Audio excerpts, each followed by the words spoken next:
Salut tout le monde, c'est Xtomio, j'espère que vous allez bien. Moi aujourd'hui ça va super. Aujourd'hui je fais une petite vidéo en intersaison pour vous présenter, comme je vous avais dit sur Instagram, mon kart, donc, qui est là. Mon Fouquet que vous connaissez tous maintenant. Qu'est-ce que j'ai fait depuis 2015, depuis l'achat?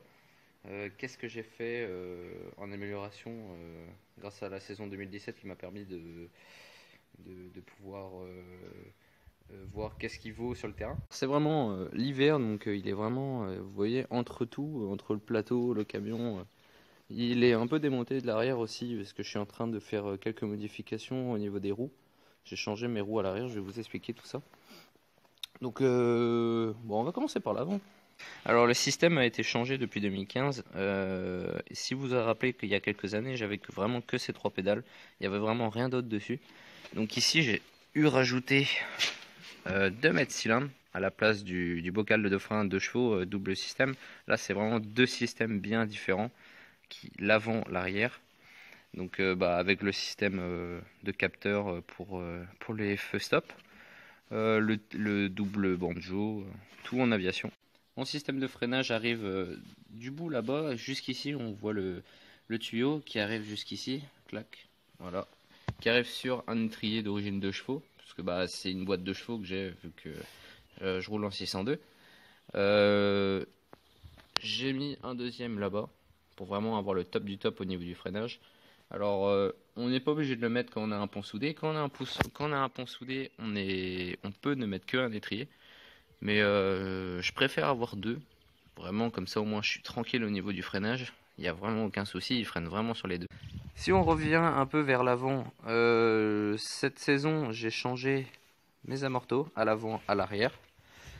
Donc j'en avais d'autres, j'avais des Nevada d'origine à l'avant. Donc ça c'est des Nevada préparés. Ce qui est préparé sont les ressorts. On les voit, ceux d'origine, pas sur ceux-là, bien sûr, sur ceux-là. On voit le ressort d'origine là qui a été coupé pour faire une entretoise. Celui-là est beaucoup plus gros, donc beaucoup plus dur. Ici on a des petites valves de chaque côté pour régler la pression. Donc qui part, j'avais fait une vidéo sur Facebook. On peut la mettre de 0 jusqu'à 6 bars. Donc le 0 va être ultra mou, le 6 bars va être ultra dur. Pour ce qui est des amortisseurs arrière, c'est tout simplement des amortisseurs de Golf GTI de base. Ce sont des Golf GTI, donc normalement c'est des ressorts qui sont beaucoup plus grands. Le problème c'est qu'ils ne passent pas, ils sont trop longs. Les amortisseurs de GTI sont beaucoup plus longs. J'avais des polos à un moment, donc j'ai démonté mes polos, j'ai récupéré le ressort. Au niveau de l'habitacle, un siège baquet poli normal, donc qui vient de chez Crosscar West, avec des harnais RRS. Donc homologué FIA. Donc ceux-là ne sont pas Hans, parce que je n'ai pas besoin du Hans en 602. Donc volant tulipé. Le petit changement par rapport à l'année dernière, parce que l'année dernière je trouvais que mon moteur montait haut, mais je sentais qu'il pouvait monter plus haut, alors que je n'étais vraiment pas au bout. Donc la petite nouveauté c'est que j'ai mis un contour, donc, qui est branché en direct. Voilà. Donc ça va pouvoir me permettre de contrôler les tours minutes du moteur en bout de ligne droite, parce que je suis sûr qu'il peut aller plus haut. Au niveau de l'éclairage, c'est tout con, hein. C'est la clé, le voyant qui me dit en permanence quand le moteur est, quand le circuit est ouvert. Hop, voilà, et démarrage quoi. Après les fils qui partent à l'arrière, hein, avec le capteur qu'on a vu tout à l'heure, les 4 feux LED, des feux LED, le réservoir en alu. Un réservoir de capacité de 5 litres, ça suffit largement, il n'y a même pas besoin de 5 litres pour une manche. Pour ce qui est des pneumatiques, à l'avant j'ai des Goldspeed Spears Medium, donc une gomme bleue, représentée sur les Goldspeed, c'est un badge bleu qu'on ne voit plus. Et à l'arrière, donc c'est cela, c'est un des anciens pneus, je roulais avec cela l'année dernière, c'est une gomme argent, donc le plus dur qu'il existe chez Goldspeed. Donc ce qui est pas mal, ce que j'aime beaucoup avec ces pneus là, c'est qu'ils sont beaucoup moins faciles à user que ceux-là. La gomme bleue à l'arrière, c'est sûr, on les crame assez rapidement. Celle-ci, j'ai fait toute ma saison avec, et comme vous voyez, il est encore tout neuf, il n'y a aucun souci.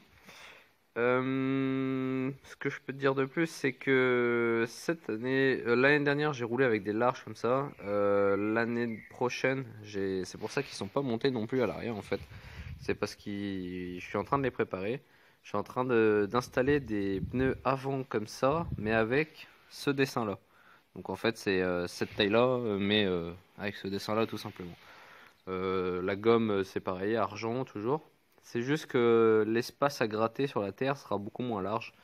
Donc pour le moteur, ce sera beaucoup plus facile à le faire tourner. Et moins de poids d'ailleurs. Moins de poids, moins d'accroche. Plus facile à le faire chasser.